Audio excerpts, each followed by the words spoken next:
할렐루야. 우리 하나님 좋으신 하나님이십니다. 네. 우리 하나님은 신실하신 하나님이십니다. 신실하다는 말 아시죠? 신실하다, 믿을만하다. 그분은 미쁘시고 의로우시고 믿을만한 분. 세상에 뭐 그런 말 있잖아요. 세상에 믿을 놈 하나 없다고 뭐 그런 말도 하는데 사람은 기본적으로 믿는 대상이 아니고요. 사람은 사랑하는 대상이에요. 사랑하라. 하나님 사랑하라고 하셨지 너 저 사람을 믿어라, 이 사람을 믿어라 그렇게 말씀하시지 않습니다. 오직 우리의 믿음의 대상은 하나님이에요. 살아계신 하나님, 우리를 구원하신 예수 그리스도, 그리고 그분의 말씀, 이것만이 우리의 믿음의 대상입니다. 믿음, 그걸 우리가 믿는 거예요. 사람은요, 물론 그 사람을 우리가 무조건 불신하고 뭐 의심하는 건 아니지만 기본적으로 사람은 우리가 사랑하는 것이고 그 사랑 안에서 그 사람을 믿어주고 그 사랑 안에서 그 사람을 격려해주고 지원하는 것이죠. 그래서 우리 하나님은 절대로 우리를 배신하지 않으시고 배반하지 않으시고 우리를 실망시키지 않으시는 그런 좋으신 하나님이십니다. 그 하나님께서 오늘 이 주일 예배를 통해서 또 이 시간 주시는 하나님 말씀을 통해서 하나님께서 우리 안에 또 새로운 일들을 시작하시고 또 놀라운 그런 일들 가운데로 우리를 이끌어 주실 줄 믿습니다. 네, 오늘 큰 은혜가 있을 것 같아요. 아멘. 은혜 있을 것 같아요. 이게 원수 마귀는 그죠? 항상 그 은혜가 있으려고 그러면 방해를 하려고 한단 말이에요. 얘네들은 배가 아프기 때문에 항상 은혜가 막 부어지면 배가 아프기 때문에 그래서 이렇게 저렇게 자꾸 회방을 놓는 것 같은데 그러니까 더 하나님의 은혜가 있을 줄 믿습니다. 네. 뭐 큰 그런 일들이 있는 건 아니고요. 제가 주일 설교를 다 준비했는데 이제 오늘 와서 가면 그 이제 말씀 이제 띄우고 해야 되니까 보내줬는데 이게 띄워줬는데 이게 완성본이 아닌 그 미완성본이 되어 있는 거예요. 분명히 다 완성해갖고 다 저장해놨는데 그래서 뭐 하나님께서 성령을 의지해서 말씀을 전하라 하시고 또 그만큼 또 하나님이 은혜 주실 걸 믿습니다. 우리가 지금 에베소서 이 말씀을 계속 나누고 있어요. 에베소서 이제 5장이 들어가고 5장, 6장 이제 결론 부분에 우리가 가고 있는데 1장부터 우리가 지금 쫙 살펴보면서 이 에베소서를 통해서 정말 하나님께서 이 시대의 그리스도인들과 또 교회 공동체를 향해서 하나님 어떤 말씀을 하시는가를 우리가 지금 듣고 있는데 이 에베소서의 전체의 흐름, 에베소 1장부터 6장까지의 이 전체의 주제와 흐름이 뭐냐면 새로운 사회를 만들라라는 거예요. 하나님 나라라는 새로운 사회를 이 땅에 세워가기 위한 하나님의 지혜, 하나님의 전략, 이것이 이 에베소서 전체의 주제예요. 전체의 흐름이에요.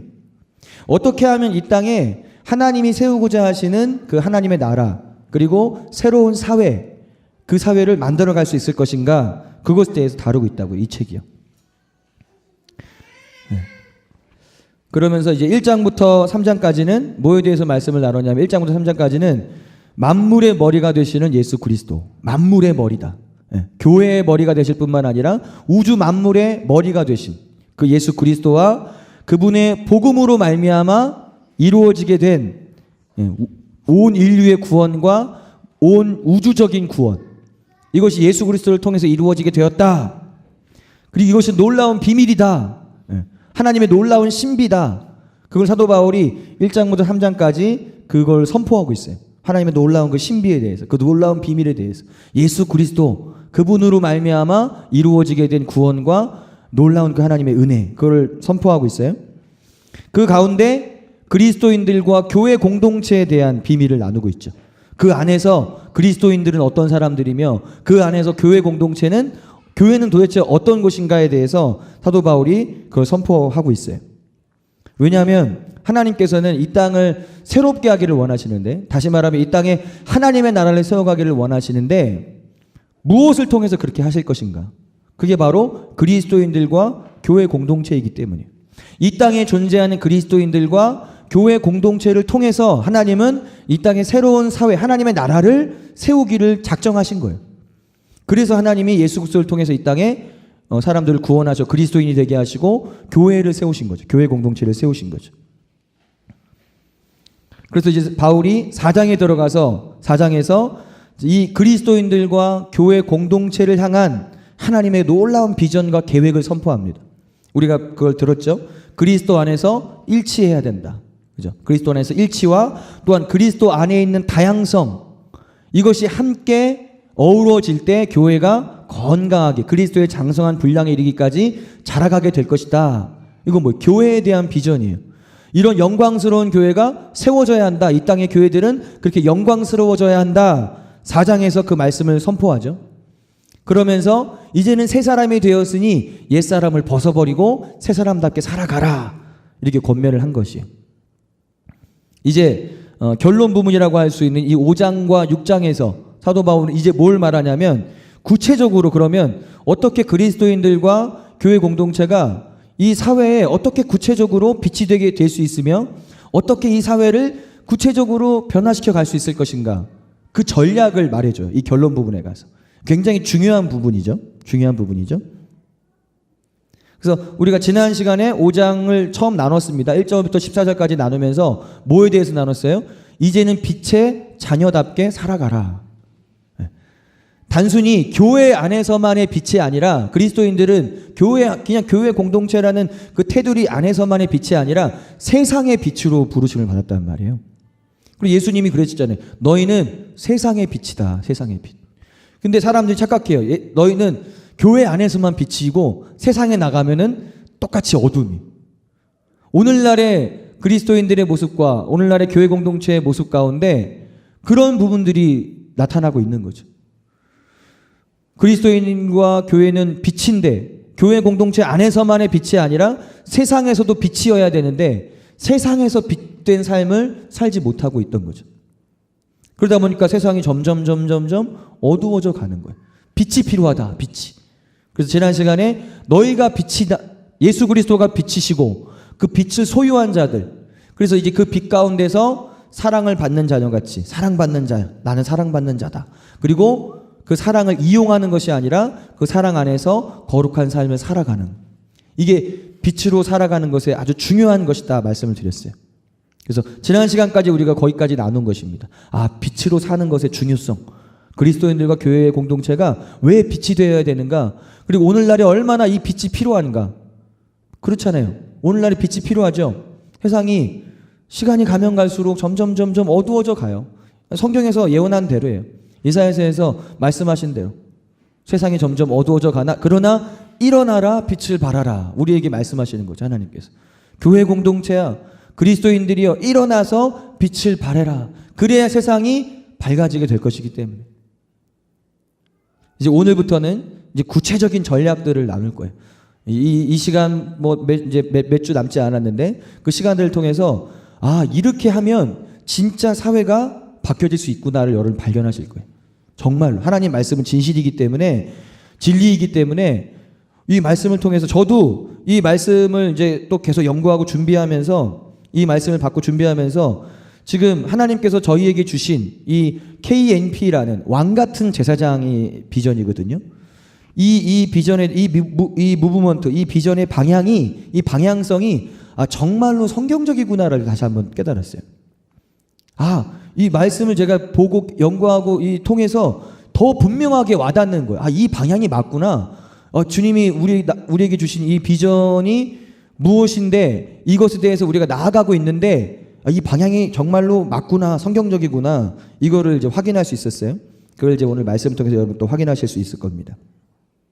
그래서 오늘부터 전해지는 이 말씀을 통해서 여러분들이 잘 준비되어야 돼요. 뭘로요? 빛으로 준비돼야 돼요. 여러분들이 빛으로 준비돼서 이 땅에 사회를 변화시키는, 사회를 새롭게 하는 그런 왕 같은 제사장들이 되시기를 축복합니다. 오늘 본문 말씀 한번 읽겠습니다. 에베소 5장 15절부터 20절까지. 15절부터 20절. 제가 한 절, 여러분이 한 절 읽겠습니다. 그런즉 너희가 어떻게 행할지를 자세히 주의하여 지혜 없는 자같이 하지 말고 오직 지혜 있는 자같이 하여 네. 그러므로 어리석은 자가 되지 말고 오직 주의 뜻이 무엇인가 이해하라.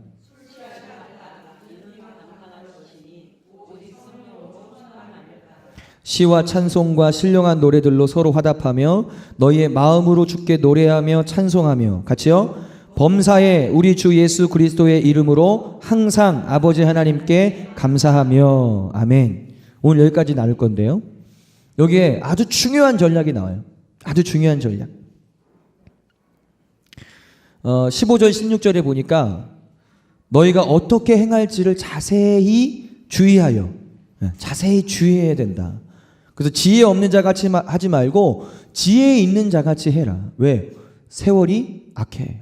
세월을 아껴라. 때가 악해지고 있기 때문이다. 사도 바울이 이렇게 말해요.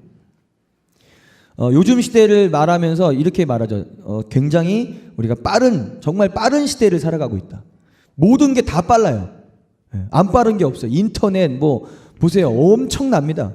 옛날에는 상상도 할 수 없었던 그런 일들이 지금은 단시간에 1분 만에 이거 이루어져요. 엄청나게 빨라지는 지금 시대를 우리가 살고 있어요. 하룻밤 지나면은 세상이 바뀌어 있을 정도로 하루 딱 잠을 자고 일어났는데 세상이 바뀌어 있어요. 그럴 정도로 이 세상이 굉장히 빨라지고 있어요. 그래서 사람들이 이런 빠른 것에 익숙해지다 보니까 상대적으로 약해지는 부분이 있는데 그게 뭐냐면 깊이 생각하지를 않아요. 그러니까 뭔가 좀 사람이 깊이 생각하고 이렇게 뭔가를 좀 이렇게 깊이 좀 이렇게 바라보고 생각하는 이게 필요한데 너무 그냥 빠르게 지나가다 보니까 생각할 겨를이 없는 거예요. 뭔가 깊이 이렇게 생각해 볼 그 여유가 없이 지나가요. 그래서 다음 세대, 그러니까 청소년들이나 청년들 이 다음 세대들을 사역하시는 그런 이제 사역자분들이 하는 말들이 있어요. 뭐라고 말하냐면 그 세대를 향해서 뭐라고 말하냐면 생각이 없다. 그리고 생각하기를 싫어한다.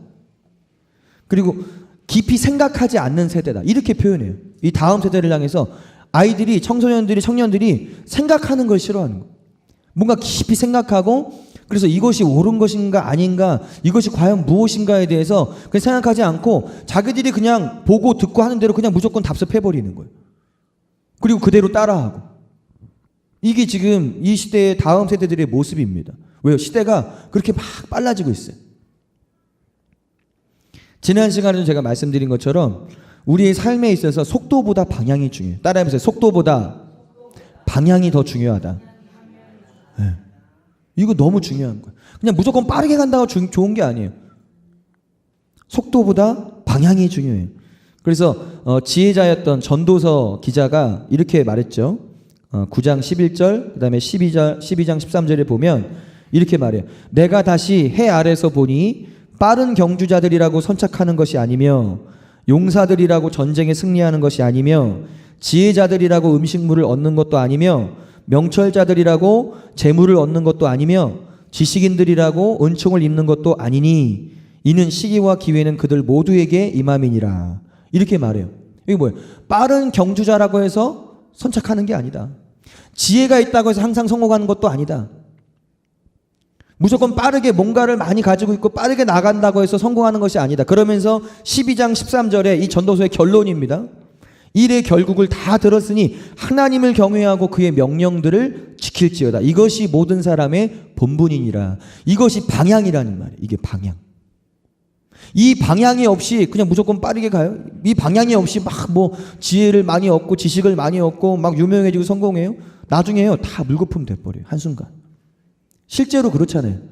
최근에 우리 터져 나오는 뉴스들을 보면서 그 사람들 젊은 사람인데 돈 많이 벌었죠. 명예 있죠. 권력이 있죠. 근데 한순간에 물거품 돼버려요. 방향이 잘못되어 있으니까. 그래서 속도보다 방향이라는 거예요. 그래서 먼저는 그리스도인들 여러분 자신이 자신의 신앙의 방향을 잘 점검해 봐야 돼요. 내가 지금 신앙의 방향을 정말 하나님의 말씀을 따라서 예수님을 향해서 잘 잡아가고 있는가, 그 방향. 여러분 개개인이 그걸 돌아보셔야 되고요. 또 안 그러면 신앙생활에 실패할 수 있어요. 나중에 실컷 10년 20년 30년 신앙생활 했는데 나중에 가보니까 다른 데 와 있는 거예요. 다시 되돌릴 수도 없고 다시 물을 수도 없고 땅을 치고 회할 수밖에 없는 거예요. 그래서 방향을 잘 봐야 돼요. 여러분 개개인의 신앙의 방향. 그리고 또 그리스도인들은 교회 공동체적으로도 이 교회 공동체의 방향도 잘 봐야 돼요. 우리 교회 공동체가 지금 잘 가고 있는가? 하나님 말씀을 따라서, 하나님 인도하심을 따라서 잘 가고 있는가? 이 땅의 교회들이 지금 성령 안에서 하나님 말씀 따라 잘 가고 방향을 따라 가고 있는가? 그거를 자세히 주의하여 살펴야 된다는 거예요.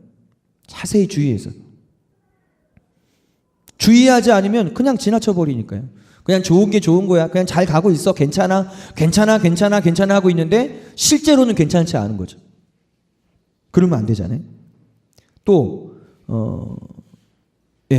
그런데 이제 안타까운 건 뭐냐면 그리스도인들이 자기를 돌아봐서 자기의 신앙의 방향을 점검하는 거 좋아요.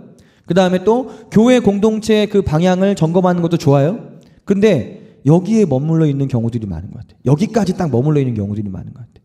그리스도인들과 교회 공동체는 단순히 자기 자신과 교회 공동체만 바라보라고 있는 것이 아니라 오늘 사도 바울이 권면하는 게 그것이, 너희가 자세히 주의해라. 무엇을요? 이 시대를, 이 사회를 한번 잘 주의해서 봐라. 이 사회가 어떻게 흘러가고 있는지, 어느 방향으로 흘러가고 있는지. 왜냐하면 그리스도인들과 교회 공동체는 세상에, 사회의 빛이 되라고 부르심을 받았기 때문에. 사회가 어떻게 흘러가고 있는지를 모르면, 사회가 어느 방향으로 어떻게 악해지고 있는지를 모르는데 어떻게 거기에서 우리가 빛이 될 수 있겠어요? 뭐든지 진단이 먼저인 거예요. 뭐든지 그 원인과 그것을 파악하는 게 먼저인 거예요. 사회가 왜 이렇게 되고 있지? 사회가 왜 이렇게 지금 흘러가고 있지? 이거를 자세히 주의해서 살펴봐야 한다는 거예요. 살펴봐야 한다. 교회 안에만 관심을 갖는 것이 아니라 이제는 교회가 교회 밖에 눈을 돌려야 돼요. 교회 밖으로. 너무 그냥 교회 안에만 있어요. 사람들도 계속 그냥 교회 안으로만 해서 교회 안에만 딱 머물게 하지. 그리고 그냥 일주일에 와서 주일날 예배 딱 드리고 나머지는 또 가서 그냥 세상에 살라고 하고, 그 세상에서 어떻게 살아야 되는지, 그 세상에서 어떻게 빛이 되어야 되는지에 대해서는 관심을 갖지 않고 그냥 교회에 뿔리기에만 바쁜 거예요. 교인 수 늘리기에만 바쁘고 그냥 교회 성장하고 그냥 교회 크게 짓고 거기에만 관심을 갖고, 정말 이들이 세상에서 어떻게 빛이 될 수 있는가에 대한 고민과 그런 비전을 나누질 않아요. 전부는 아니지만 보면 그렇다는 거예요. 그러니까 사회에서 우리가 지금 이렇게 어두운 모습들을 많이 보게 된다는 거죠. 교회가 교회 밖에 눈을 돌리지 않으면요, 이렇게 될 수 있어요. 세상을 변화시키기는커녕 오히려 세상으로부터 교회가 영향을 받아갖고 변질될 수 있어요. 변질될 수 있고, 또는 이렇게 되는 거예요. 수도사들이 세상을 피해서 수도원으로 들어간 것처럼 막 세상에 영향을 받지 않기 위해서 몸부림쳐요. 나는 세상에 영향을 받지 않을 거야. 그러다가 겨우 자기 구원만 받는 정도로 끝날 수도 있는 거예요. 그런데 하나님이 이 땅에 있는 그리스도인들과 교회 공동체를 향해서 가지고 계신 그 비전과 계획과 목적은 그 정도가 아니에요. 그냥 그 정도, 그래 너 이 땅에 살다가 네 신앙 잘 지키고 그냥 너 구원만 받으면 돼. 구원받아 천국에서 보자. 단순히 그것만이 아니에요. 이 땅에 사는 가운데 그리스도인들과 교회 공동체가 세상에서 정말 빛으로 살기를 원하시는 거예요. 그래서 사회를 바꾸시길 원하는 거예요. 세상을 바꿔가기를 원하시는 거예요. 그것을 사도 바울은 지혜로운 자다. 그런 사람이 지혜로운 자다. 어리석은 사람은 그냥 자기만 생각하는, 세상은 어떻게 되든지 관심도 없고 그냥 우리는 우리만 지키면 돼. 나만 잘 지키고 있다가 구원받으면 돼. 나중에 하나님 앞에서 책망받아요. 자기의 구원은 이룰 수 있을지 모르지만 나중에 하나님 앞에서 너 세상에서 뭐 하다 왔냐. 저 신앙 잘 지키다가 이제 천국 왔습니다.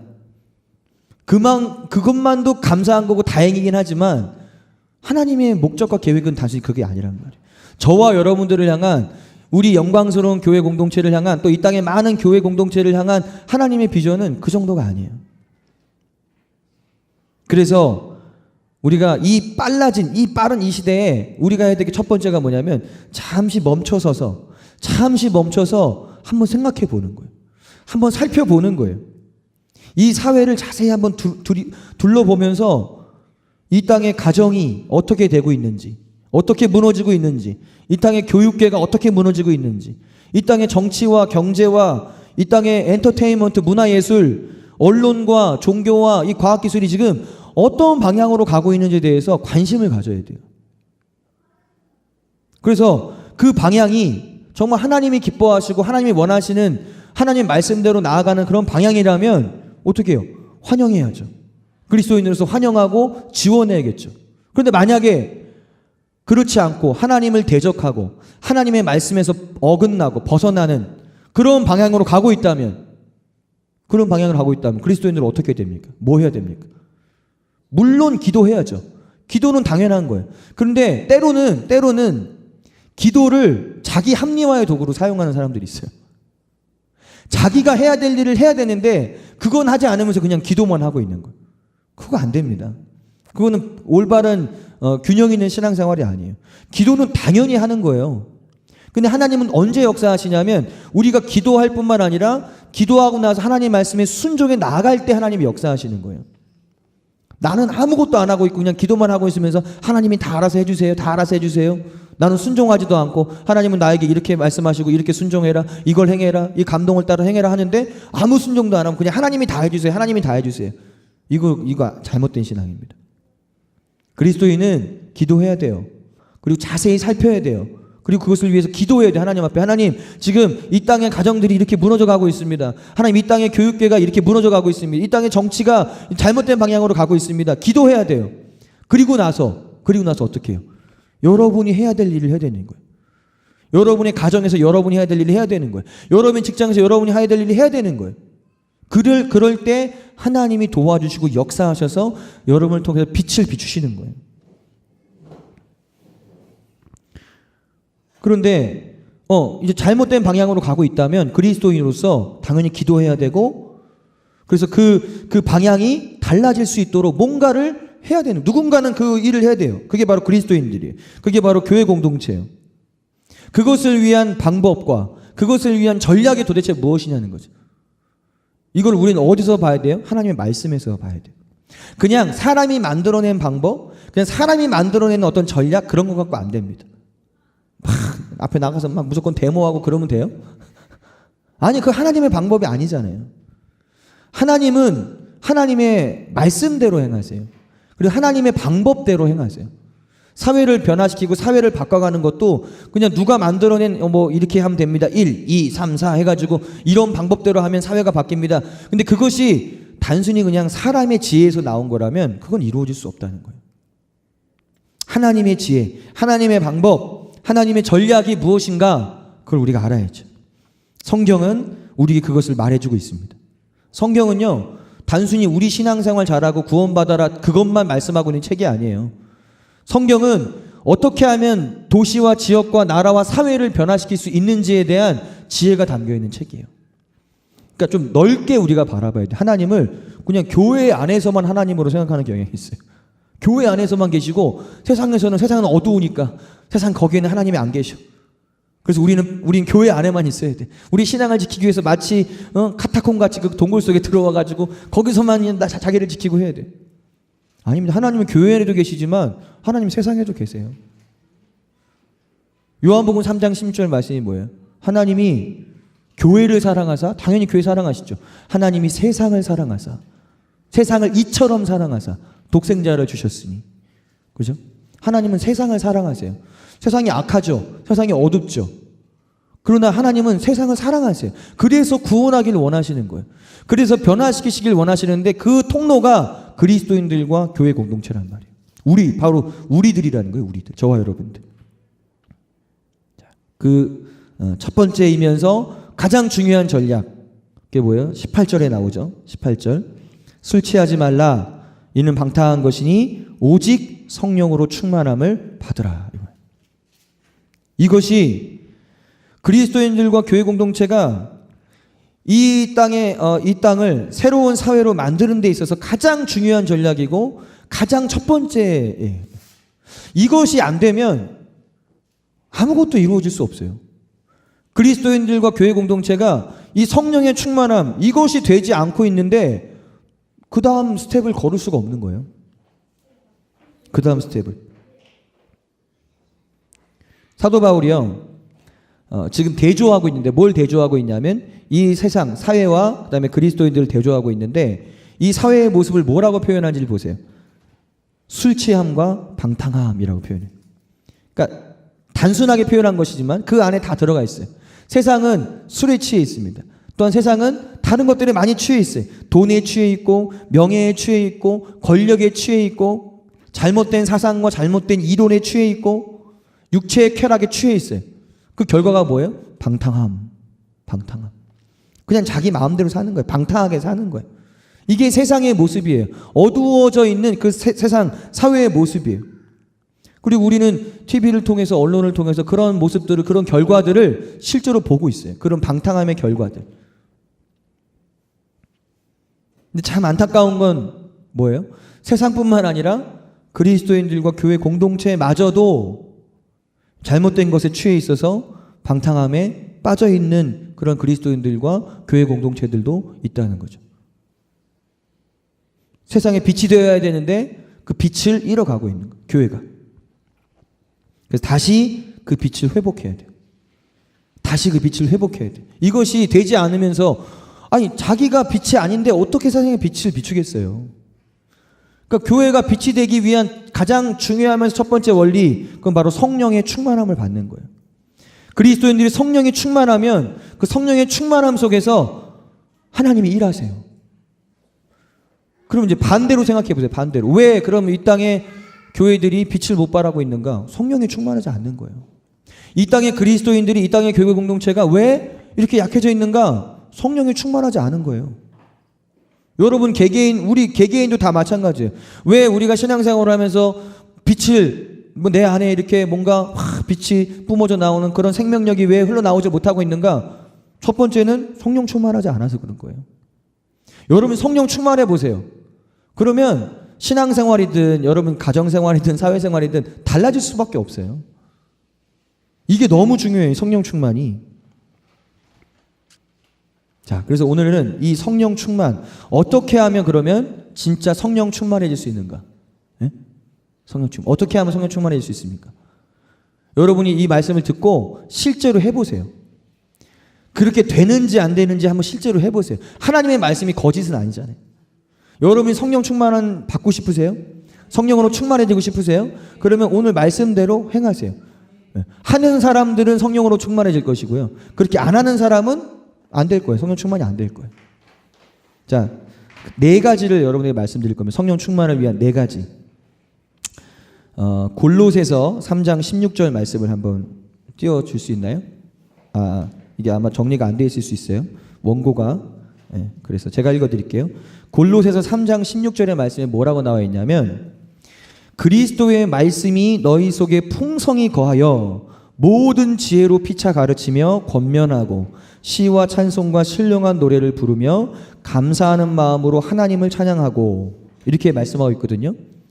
오늘 본문을 읽었죠. 오늘 본문에는 뭐라고 나와 있냐면 오직 성령의 충만함을 받으라 하고 시와 찬미와 신령한 노래로 비슷한 말이 나오죠. 이건 뭐냐면 이 에베소서에 있는 말씀과 이 골로새서에 있는 말씀을 병행 구절이라고 그래요. 이 병행 구절이라는 말이 뭐냐면 하나의 구절을 조금 다르게 표현한 거예요. 같은 의미인데 같은 의미를 가지고 있는데 그것을 다르게 좀 새롭게 표현한 거예요. 여기를 우리 여기서 보면요. 사도 바울이 이렇게 말해요. 성령의 충만함을 받는 것과 뭐하고 연결시키고 있냐면 그리스도의 말씀이 너희 속에 풍성히 거하여 이렇게 말하고 있어요.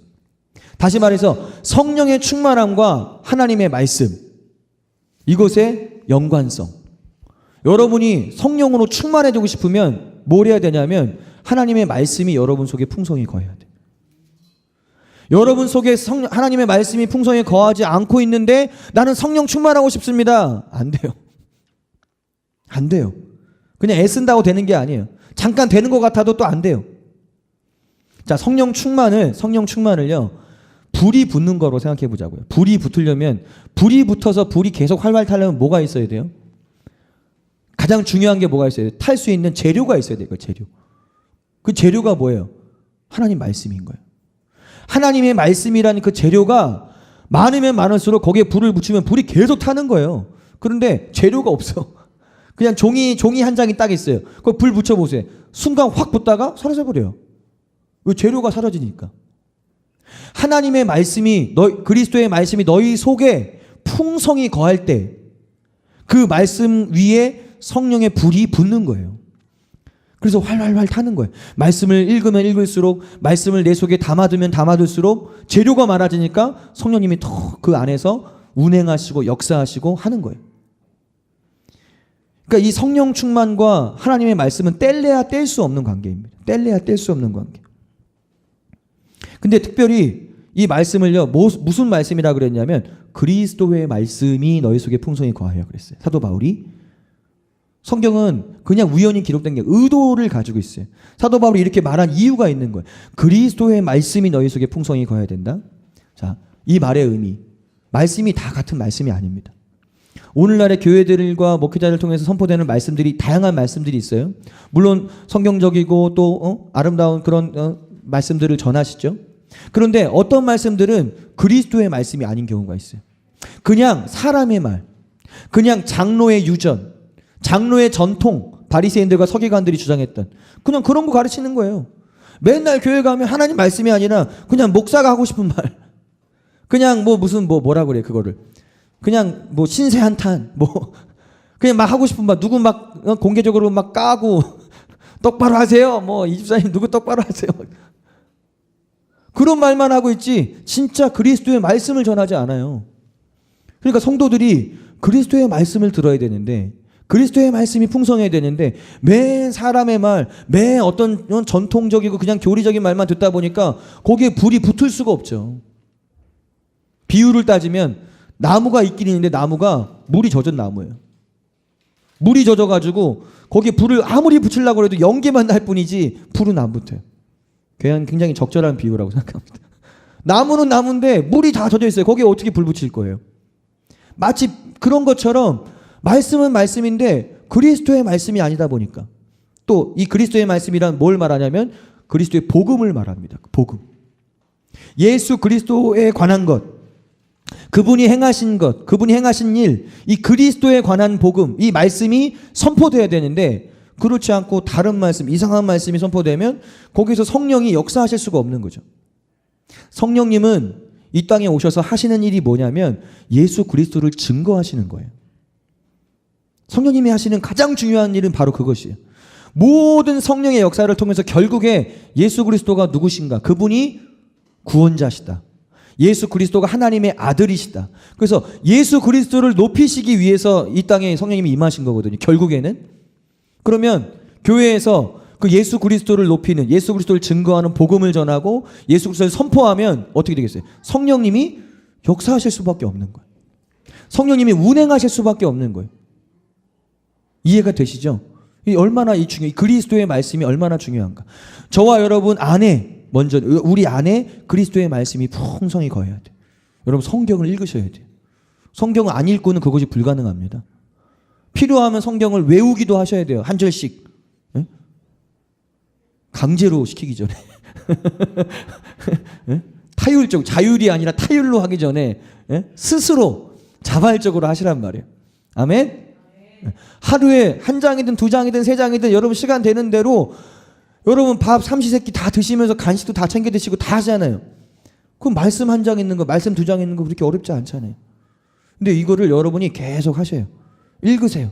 여러분 속에 그 말씀의 재료를 계속 채워 넣으세요. 그럼 성령의 불이 붙기 시작합니다. 타기 시작합니다. 그럼 그때 여러분은 활활활 타게 될 거예요. 성령으로 막 충만해지게 될 거예요. 여러분 안에 있는 그리스도의 말씀이 성령 안에서 그냥 막 쏟아 나오는 거예요. 막 풀어져 나오는 거예요. 아멘?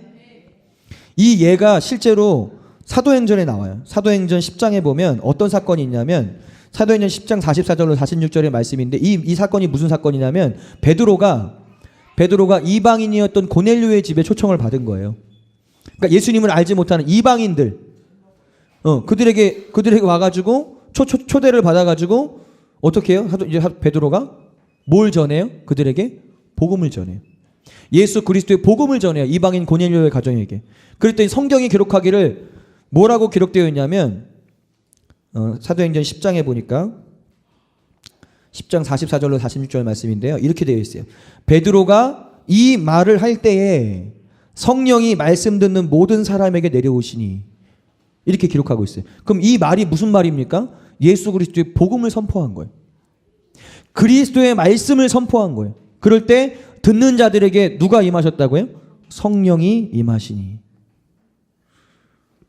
그러면서 성령이 임하시니까 베드로가 놀란 거죠. 베드로와 함께 온 할례 받은 신자들이 이방인들에게도 성령 부어 주심으로 말미암아 놀라니. 아니, 유대인들에게 뿐만 아니라 이 복음을 듣는 누구에게나 성령님이 역사하시는구나. 이걸 그때 제가 경험한 거죠. 그래서 이방인들이 막 성령으로 충만해져 가지고 막 방언을 말하고 하나님을 높이는 거를 본 거예요. 자기들이 경험한 것처럼. 자기들이 오순절날에 그걸 경험했잖아요. 성령이 임하시니까 방언을 말하며 하나님을 높이는 그런 일들이 일어났단 말이에요. 자기들에게도. 근데 복음을 듣고 성령이 임하니까 그 사람들에게도 동일하게 일이 일어난 거예요. 아, 하나님은 유대인이나 이방인이나 차별하지 않으시는구나. 누구든지 이 예수 그리스도의 복음을 듣고 예수님을 자신의 임금과 구주로 모셔드리면 성령이 임하시는구나. 하나님의 자녀로 삼으시는구나. 이거를 깨달은 거죠. 이걸 본 거죠. 그러니까 우리가 이 사건을 통해서 볼 수 있는 것처럼 하나님의 말씀, 교회 안에서 그리스도의 복음이 선포될 때, 하나님의 말씀이 선포될 때, 지금 이 시간도 이 하나님의 말씀이 선포될 때 성령이 운행하시는 거예요. 뭐 어떤 신비한 현상이 일어나야만 성령이 운행하시는 것이 아니라 여러분 안에 그 하나님의 말씀이 깨달아지게 하시고 그걸 통해서 예수님이 정말 나의 구주다, 나의 주님이시라는 걸 깨닫게 하시는 게 바로 성령의 역사인 거예요. 성령의 운행하심인 거예요. 그래서 우리가 성령 충만해야 되는데 첫 번째가 뭐라고요? 하나님의 말씀, 그리스도의 말씀, 이것이 여러분 속에 풍성히 거해야 됩니다. 여러분, 이것이 될 수 있도록 여러분이 직접 하셔야 됩니다. 다른 사람이 대신 해줄 수 없습니다. 여러분 스스로가 밥을 떠 먹어야 되는 것처럼 여러분 스스로가 말씀을 읽어야 돼요. 아멘? 그래서 성령 충만해지시기를 축복합니다. 그 다음에 두 번째는 뭐냐면 이 성령 충만과 기도의 관계예요. 기도. 이것도 뗄래야 뗄 수 없는 관계. 기도. 사도행전 1장에 보니까요. 1장 13절 14절에 보니까 들어가 그들이 유하는 다락방으로 올라가니 베드로, 요한, 야고보, 안드레와 빌립, 도마와 바돌로메, 마테와 및 알페오의 아들 야고보, 셀롯인 시몬, 야고보의 아들 유다가 다 거기 있어 여자들과 예수의 어머니 마리아와 예수의 아우들과 더불어 마음을 같이하여 오로지 기도에 힘쓰더라 그랬어요. 예수님이 승천하시고 나서 이제 120문도라고 하죠. 120명의 제자들이 다락방에 모여서 뭐 했다는 거예요? 마음을 같이해서 오로지 기도에 힘쓰니라. 기도했어요. 사도행전은 다른 말로 하면 성령행전이라고 말할 수도 있어요. 사도행전은 성령행전이다. 성령이 얼마나 교회 가운데 운행하셨는가. 성령께서 초대교회에 얼마나 놀라운 일들을 행하셨는가. 그런데 이 초대교회의 모습을 보세요. 초대교회의 시작을 보세요. 시작. 무엇으로 시작되고 있습니까? 기도로 시작되고 있어요. 기도하는 가운데 그 이어서 나오는 사건이 뭐냐면 이제 오순절 사건인 거예요. 제자들이 120문도가 예수님이 이제 승천하시면서 약속하셨잖아요. 내가 아버지께서 약속하신 성령을 보내기까지 이 성에 유하고 있어라. 모여 있어라. 그래서 이들이 그 약속의 말씀을 붙들고 뭐 했어요? 계속 기도하고 있었어요. 모여서 항상 뭐 했냐면 다른 것들도 했지만 주로 한 것이 뭐냐면 기도한 거예요. 기도. 마음을 같이해서 오로지 기도에 힘쓰니라. 그러던 날 이제 2장에 보니까 오순절 사건이 터지는 거예요.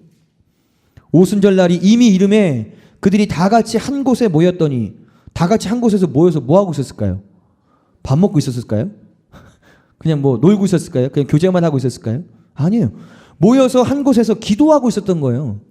기도하고 있는데 호련히 갑자기 하늘로부터 급하고 강한 바람 같은 소리가 있어. 그들이 앉은 온 집에 가득하며 마치 불의 혀처럼 갈라지는 것들이 그들에게 보여 각 사람 위에 하나씩 임하여 있더니 그들이 다 성령의 충만함을 받고 성령이 말하게 하심을 따라 다른 언어들을 말하기를 시작하니라.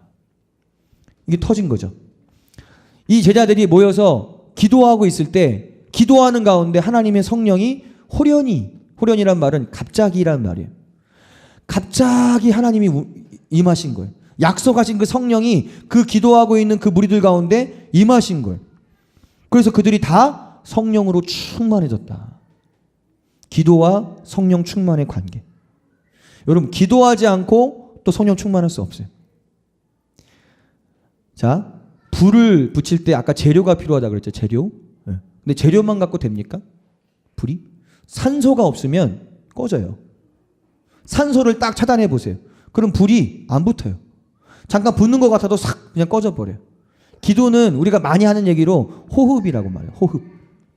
산소를 공급받는 거예요. 산소를. 그러니까 이 재료와 산소라는 이 말씀과 기도가 같이 이렇게 공급이 돼야 불이 막 붙는단 말이에요. 그러니까 말씀도 당연히 우리가 풍성히 거해야 되지만 동시에 뭐를 해야 된다는 거예요? 기도해야 된다는 거예요. 성령으로 충만해지길 원한다면. 기도하지 않고는 성령 충만을 우리가 또 유지할 수가 없는 거예요. 성령 충만해질 수가 없는 거예요. 아멘? 네.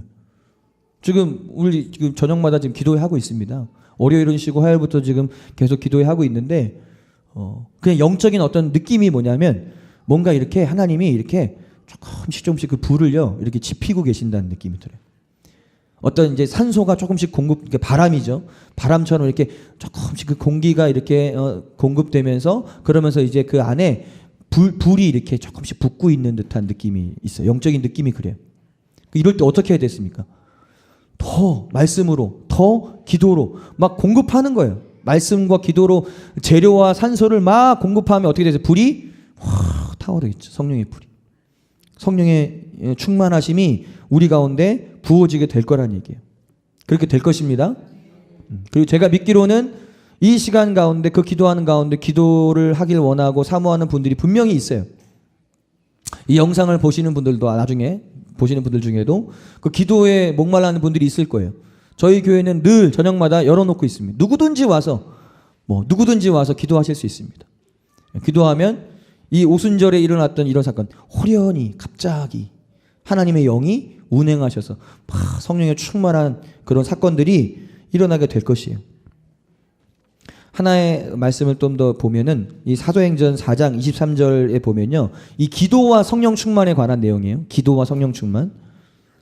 그 사도행전 4장 23절에 보니까 사도들이 노임에 그 동료에게 가서 제사장들과 사도들의 말을 다 알리니 그들이 듣고 한 마음으로 하나님께 소리를 높여 이르되 대주제여 천지와 바다와 그 가운데 만물을 지으신 이시오.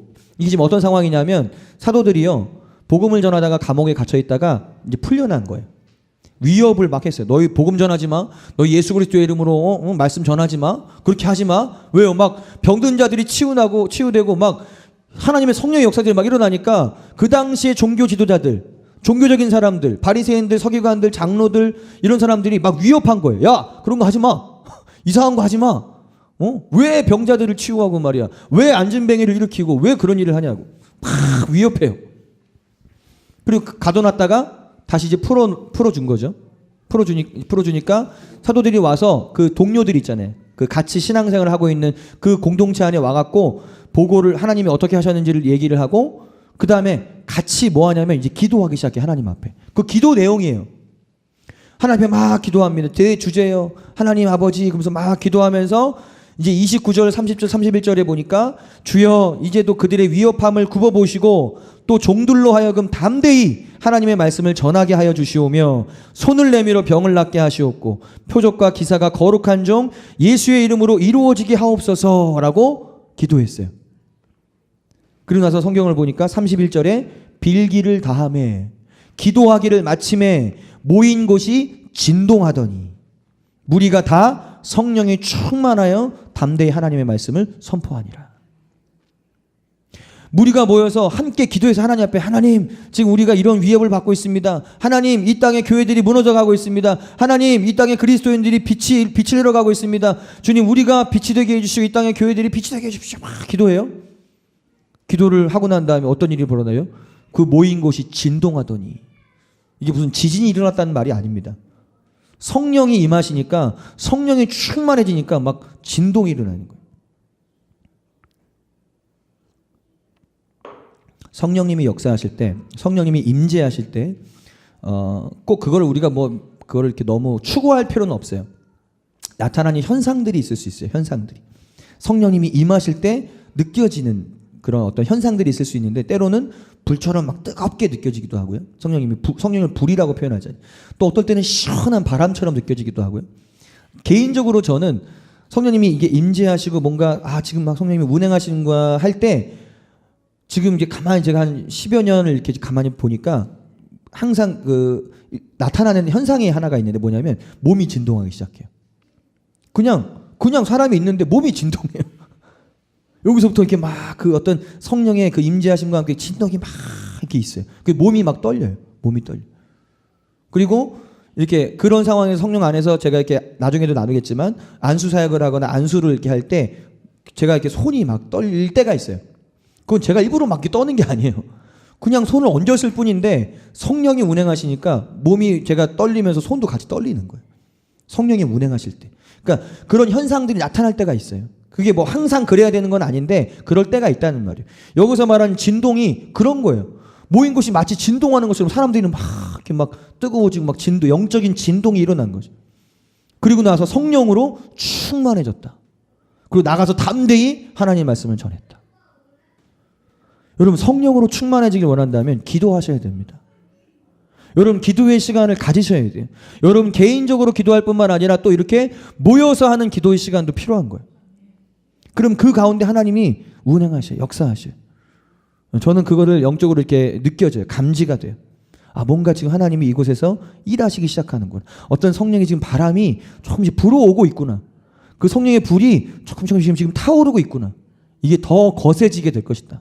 우리가 기도하면 기도할수록 이 바람이 더 거세지게 될 것이고 그 재료와 그 공기가 함께 공급되면서 불이 점점점 커지게 돼요. 그래서 성령으로 충만해서 어떻게 된다고요? 나가서 복음을 전하고 영혼들을 구원하고. 그러니까 사람들이 교회에 오기만을 기다리고 있는 게 아니라 이거는 너무 소극적인 거예요. 초대교회는 그렇지 않았어요. 초대교회는 밖으로 나갔어요. 저희는 앞으로 밖으로 나갈 겁니다. 여기 시계탑도 있고 얼마나 좋아요. 네, 시계탑. 제가 시간 나면 항상 밖에 나가갖고요. 밖에 나가면 거기 한 바퀴 돌면서 기도해요. 이렇게. 시계탑 해가지고 저거 공영 주차장까지 해가지고 요렇게 해가지고 우리 나와버리니까 우선은 거기를 막 기도하면서 다녀요. 하나님 이곳에서 언젠가 우리가 이제 때가 되어서 하나님이 이제 사인을 주셔서 나가게 될 때 거기서 막 찬양도 할 것이고요. 그냥 옛날 찬양같이 막 이렇게 그런 그런 거 말고 정말 아주 은혜롭게 그러면서 초대교회에서 했던 것처럼 병든 사람들 오면 손을 얹어 기도하고 그들을 위해서 기도해주고 축복해주고 교회가 좀 공격적이 될 필요가 있어요. 좀 적극적이 될 필요가 있어요. 그럴 때 하나님이 역사하실 거예요. 그런데 그러려면 성령 충만해야 된다고요. 성령 충만하지 않고 어떻게 나가서 뭘 하겠어요. 그죠? 여러분 우리가 기도해야 될 줄 믿습니다. 기도합시다. 우리 좌우로 이렇게 얘기하세요. 기도합시다. 기도합시다. 기도하면 성령 충만 받으십시오. 아멘. 세 번째는 뭐냐면 이 성령 충만과 또 밀접한 아주 관계가 있는 게 뭐냐면 바로 찬양이에요. 찬양. 말씀, 기도, 찬양. 사도 바울이 오늘 본문에 보니까 오직 성령의 충만을 받으라 하면서 그 뒤로 하는 말이 뭐예요? 시와 찬미와 신령한 노래들로 서로 화답하며 너희의 마음으로 주께 찬양하고 범사에 주 예수 그리스도의 이름으로 하나님 앞에 감사하라. 이걸 한마디로 말하면 찬송 생활이에요. 찬양하는 거예요. 찬양이 뜨거워지면 찬양이 있는 곳에 하나님이 임재하세요. 시편 22편 3절에 이스라엘의 찬송 중에 거하시는 주여. 찬양할 때 찬송할 때 누가 임하신다고요? 하나님의 영이 임하신다는 거예요. 그 찬양 시간을 놓치면 되겠어요? 아니 찬양 시간에 하나님의 영이 임하신다니까요. 하나님 말씀이 그렇다니까. 하나님 제 말이 아니고요. 하나님은 하나님 말씀대로 하세요. 그럼 언제부터 와야 되겠어요 우리가? 찬양하실 때부터 와야죠. 다음 주부터 찬양 시간 때부터 뜨겁게 될 줄 믿습니다. 하나님 말씀대로요. 우리가 모여서 찬양할 때 하나님이 그곳에 임재하세요. 운행하세요. 그래서 모인 사람들에게 하나님의 성령의 충만함을 주시는 거예요. 누가복음 24장 53절인데요. 그게 이제 누가복음의 맨 마지막 절이에요. 그 누가복음과 사도행전의 저자가 똑같은 거 여러분 아시죠? 누가복음과 사도행전은 누가가 지었습니다. 누가. 처음 하셨어요? 처음 하신 분들도 있는데 누가 지었냐면 누가 지었습니다. 누가가. 이 누가복음과 사도행전은 누가가 지은 거예요. 근데 이 누가가 사도행전이 성령행전이라고 그랬잖아요. 그죠? 성령이 얼마나 교회 가운데서 강하게 역사하셨는지, 그 가운데 말씀이 있었고 그 가운데 기도가 있었다 그랬어요. 근데 또 하나가 뭐냐면 이 누가복음 마지막 절에 보니까 늘 성전에서 하나님을 찬송하니라 이렇게 마무리하고 있어요. 그러면서 사도행전으로 들어가는 거예요. 그러니까 그 당시 초대교회 제자들과 예수님을 따랐던 사람들이 모여서 뭐 했다고요? 늘 하나님을 찬송했다. 그렇기 때문에 그 찬양 가운데 하나님의 영이 그들 가운데 임하셨던 거예요. 하나님 말씀대로 성령에 충만해졌던 것이죠. 또 하나 우리가 사도행전에서 볼 수 있는 사건이 하나가 있어요. 아주 유명한 사건. 그게 뭐냐면 바울과 실라가 매 맞고 어디에 갇혀 있었어요? 빌립보 감옥에 갇혀 있었어요. 복음을 전하다가 억울하게 그런 종교 지도자들 악한 자들에게 핍박을 받으면서 감옥에 갇혀버렸어요. 손과 발이 다 메어져 있었습니다. 바울과 신라가. 바울과 신라가 거기서 원망하고 불평했었던 게 아니고 우리가 성경을 통해 아는 것처럼 뭐 했어요? 하나님께 기도하며 찬송했다. 여기도 기도가 나오죠. 하나님 앞에 그들이 기도했어요. 그리고 기도만 한 게 아니에요. 그들이 찬양했어요. 근데 그 결과가 중요한 거죠.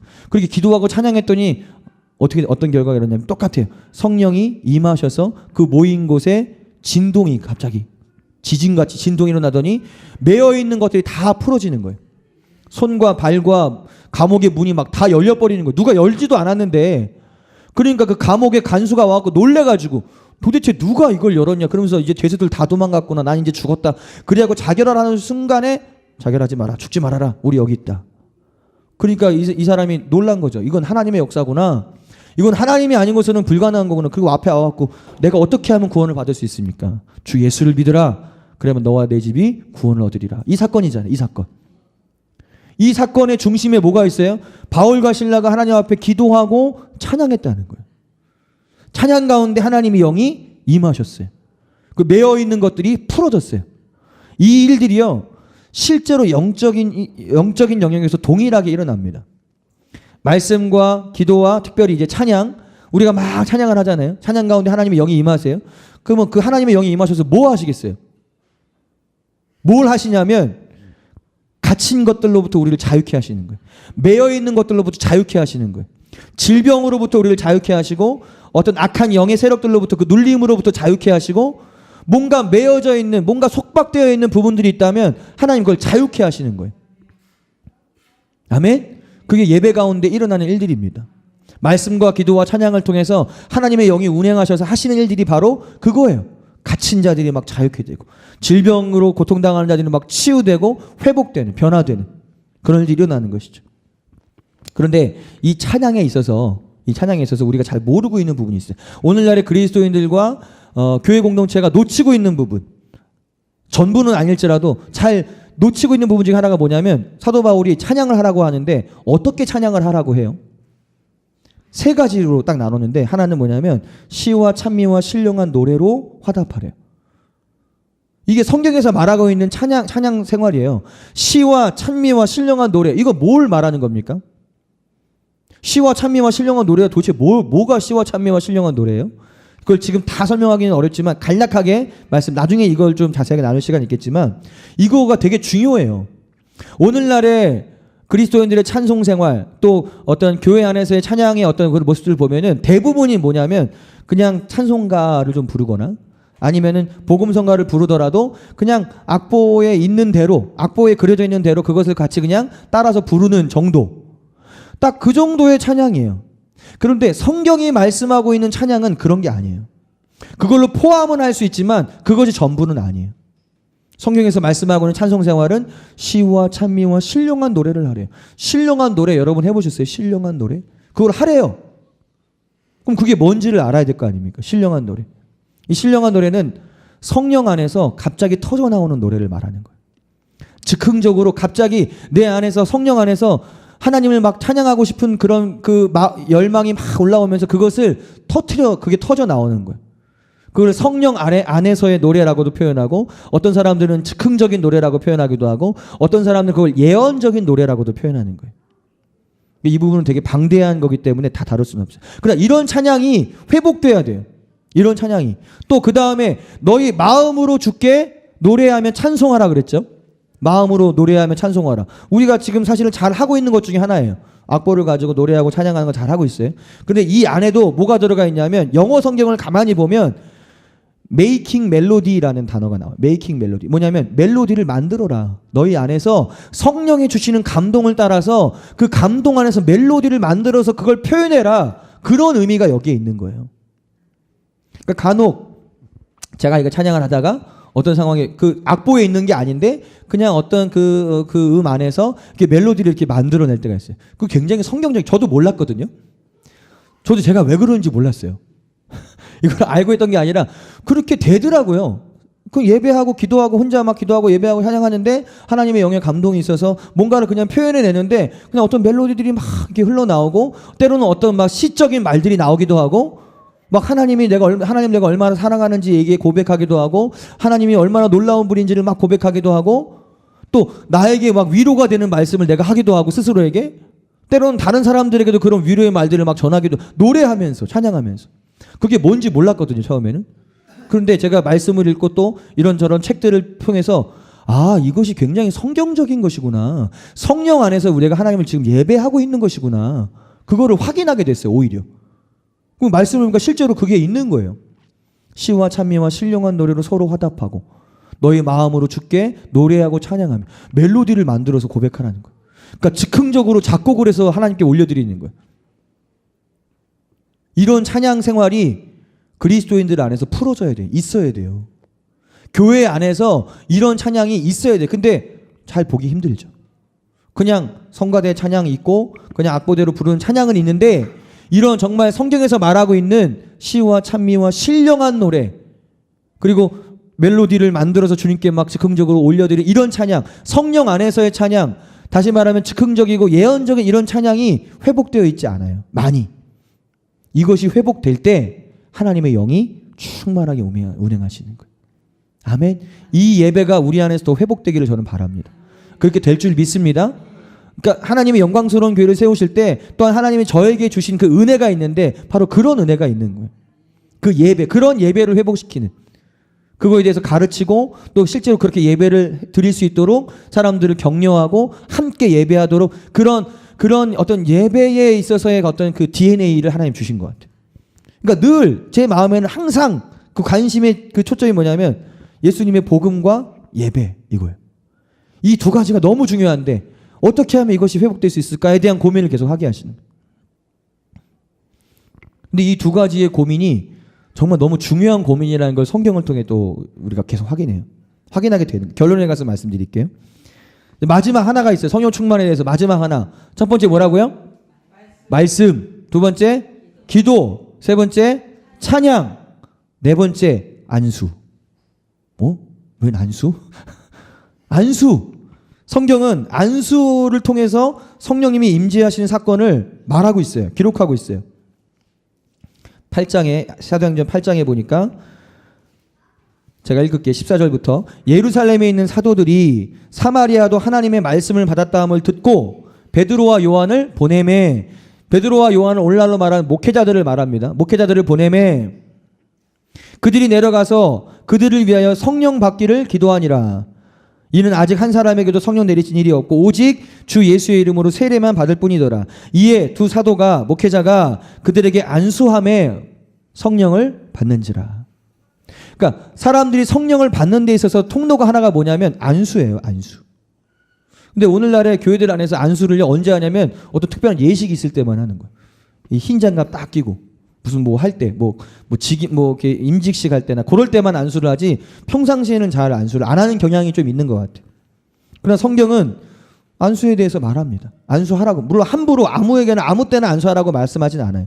그러나 필요가 있을 때 그리고 어떤 성령님이 운행하셔서 사람들이 성령을 받고 성령으로 충만해지기 위해서 하나의 접촉점으로 하나님이 안수를 사용하실 때가 있는 거예요. 안수할 때. 또 하나 사건이 9장에 나오는데 아나니아가 이제 바울이 되는 사울에게 안수하는 장면이 나와요. 9장 17절 18절에 보니까 아나니아가 떠나 그 집에 들어가서 그에게 안수하여 이르되, 여기서 바울입니다. 그에게 안수하여 이르되 형제 사울아, 주 곧 내가 오는 길에서 나타나셨던 예수께서 나를 보내어 너로 다시 보게 하시고 성령으로 충만하게 하신다 하시니. 아나니아가 주님의 음성을 듣고 사울에게 찾아갔어요. 그래서 뭐예요? 안수하며 기도합니다. 그럴 때 사울의 눈이 밝아져, 다시 밝아지면서 성령으로 충만해진 거예요. 이 안수 너무 중요한 것이죠. 그러니까 안수를 하는 사람도 이거를 알아야 돼요. 아, 하나님이 안수를 할 때 하나님께서 역사하시는구나, 성령님이 운행하시는 거를 알아야 되고, 이 안수를 받는 사람도 이걸 알고 믿어야 되는 거예요. 아, 목사님이 안수하실 때 그냥 머리에 그냥 얹어서 이렇게 하는 게 아니라 안수할 때 하나님의 영이 내게 임하시는구나, 하나님의 말씀이 그렇게 기록되어 있구나, 그걸 믿어야 된다고요. 그러면 그 믿음을 보시고 역사하시는 거예요, 하나님. 그냥 아무 생각 없이 받으면요, 그냥 흘러갑니다. 뭐 아무런 일도 일어나지 않을 수 있어요. 그런데 믿음으로 받게 되면, 믿음으로 행하게 되면 어떤 현상이 있을 수도 있고 현상이 없을 수도 있어요. 그런데 말씀대로 하나님은 그냥 행하시는 거예요. 성령의 성령의 충만함이 나에게 부어졌다라고 믿음은 내는 거예요. 그럼 그 믿음대로 실제로 여러분 안에서 성령의 충만함이 이제 표현되고 나타나기 시작하는 거예요. 이제 결론입니다. 네. 말씀과 기도와 찬양과 안수를 통해서 그리스도인들과 교회 공동체가 성령으로 충만해져야 돼요. 성령으로 충만하지 않고는 세상에 나아가서요, 빛이 될 수 없어요. 세상에 나아가서 영향을 끼칠 수가 없어요. 사람의 힘으로 어떻게 사회를 바꿉니까? 사람의 노력과 사람의 힘과 사람의 능력으로 얼마나 뭘 어떻게 할 수 있겠어요? 하나님의 영이 하셔야 되는 거예요. 근데 그 하나님의 영은 누구를 통해서 하시는가? 그리스도인들, 바로 저와 여러분들. 이 땅의 교회 공동체를 통해서 하나님 하신다는 거예요. 하기를 원하신다는 거예요. 그러니 너희가 말씀 안에서, 너희가 기도 안에서, 너희가 찬양과 또한 이 안수를 받을 때 성령으로 충만함을 받아라, 유지해라, 그리고 나아가라, 이거예요. 이것이 첫 번째 전략, 하나님의 전략이에요. 우리는 이 전략을 따라가야 됩니다. 오늘날의 그리스도인들과 교회 공동체는 이 하나님의 전략을 따라야 돼요. 오직 성령으로 충만함을 받아라. 저도 성령으로 충만해야 돼요. 여러분 한 사람 한 사람도 성령으로 충만해야 돼요. 이제 다음 주부터 또 구체적인 전략들이 나올 거예요. 어떻게 나아가는지. 그런데 이게 안 되고는요, 다음 전략을 안다고 해도 그게 의미가 없어요. 이거를 우리가 되는 게 중요한 거예요. 이렇게 될 때 어떤 일이 일어나겠어요? 사도행전적인 역사들이 오늘날에도 일어나는 거예요. 그냥 초대교회 때 성령 역사는 끝났어, 더 이상 하나님은 역사하시지 않아, 더 이상 하나님은 말씀하시지 않고 하나님의 은사와 능력은 나타나지 않아, 그거는 그냥 망고지생각이에요. 망고지생각. 성경에 그렇게 말씀하고 있지 않잖아요. 마지막으로 사도행전 2장에 나오는 그 사건이 오늘날에도 일어나게 될 것입니다. 우리가 성령으로 충만할 때. 2장 16절로 21절 말씀이에요. 찬양 우리 같이 부를 거 좀 준비해 주시고요. 뭐라고 말씀해요? 오순절 사건이 터졌어요. 성령이 임하셨어요. 방언을 말하고 하나님 높이는 이런 사건이, 희한한 사건이 벌어졌어요. 그때 사도 베드로가 딱 나와서 하나님의 말씀을 선포합니다. 뭐를 선포해요? 이는 곧 선지자 요엘을 통해서 말씀하신 것이니 일러스되 하나님이 말씀하시기를 말세에 내가 내 영을 모든 육체에 부어주리니 너희의 자녀들은 예언할 것이요 너희의 젊은이들은 환상을 보고 너희의 늙은이들은 꿈을 꾸리라. 그때 내가 내 영을 내 남종과 여종들에게 부어주리니 그들이 예언할 것이요 또 내가 위로 하늘에서는 기사를 아래로 땅에서는 징조를 베풀리니 곧 피와 불과 연기로다. 어두워지고 주의 크고 영화로운 날이 이르기 전에 해가 변하여 어두워지고 달이 변하여 피가 되리라. 누구든지 주의 이름을 부르는 자는 구원을 받으리라. 아멘. 이 사건들이 오늘날에도 이루어질 수 있고 이루어져야 하는 사건이라는 거예요. 오늘날의 그리스도인들과 교회 공동체가 말씀과 기도와 찬양과 이 안수를 통해 성령으로 충만해질 때 성경에 예언되어 있는 요엘 선지자를 통해서 예언된 1차적으로는 오순절 사건 때 일어났어요. 그런데 그것이 끝난 게 아니에요. 그 이후로 계속해서 하나님의 역사는 진행되고 있는 거예요. 그래서 이런 일들이 일어나게 될 줄 믿습니다. 우리가 성령으로 충만해질 때, 저와 여러분 성령이 충만해질 때 자녀들은 예언할 것이요 청년들은 환상을 보고 비전을 보고 아비들은 꿈을 꾸리라. 하나님이 주시는 꿈, 하나님이 주시는 비전, 그리고 하나님에 의해서 나타나는 표적과 기사들, 병든 자들이 막 치유받게 될 거예요. 안진뱅이들이 일어나게 될 겁니다. 불치병들이 치유받게 될 것입니다. 눈먼 자들이 눈을 뜨고 귀머거리가 귀가 열리고 벙어리들이 입을 열게 되고, 그래서 예수님의 이름을 부르며 구원받게 되는 일들이 일어나게 될 거예요. 성령으로 충만해질 때. 우리에게 성령의 충만함이 필요한 거예요. 오늘 말씀을 마치면서 이 성령의 충만함이 얼마나 중요한가. 머리로는 알고 있었지만, 머리로는 여러분 알고 있잖아요. 그런데 내 안에 그게 실제가 되는 게 중요한 거예요. 실제. 주님, 내가 성령으로 충만해지기를 원합니다. 그리스도의 말씀이 내 안에 풍성히 거하게 해주시고, 기도의 영이 충만하게 해주시고, 찬양 가운데 하나님의 영을 내가 충만하게 경험하게 해주시고. 오늘 찬양하고 기도할 때 제가 안수할 거예요. 안수 받을 때 여러분이 말씀을 사모하는 대로 믿음으로 받으세요. 하나님의 영이 역사하실 것입니다. 운행하실 것입니다.